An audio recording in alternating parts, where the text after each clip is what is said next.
انا مش جايه اعمل لك فيديو خلاص، انا جايه اقول لك تعالي، ده انا حليت لك اكبر مشكله بتقابلك، هتوفري اكتر من 300 جنيه على ايه؟ على ازازه لتر ونص.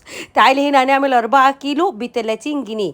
هنجيب جل هاي لوكس اللي بنحطه في الغساله الاوتوماتيك او الغساله العاديه، ده او ده. بتجيبي طبعا كيس صغير خالص فيه لدعه كده، معلقه بكام؟ ب10 وب 15 جنيه، صح ولا لا؟ اوعي تكذبي عليا، قولي لي بتجيبيه بكام؟ الكيس ده كله ب 30 او 25 جنيه، عشان كنت جايبه كذا حاجه معاه اعملها لكم برضو. بس هو مش اغلى من كده. جبت 4 لتر من الميه ونزلت بيهم كده، ونزلت بالعجينه اللي في الكيس جوه، اللي هو بديل الجل.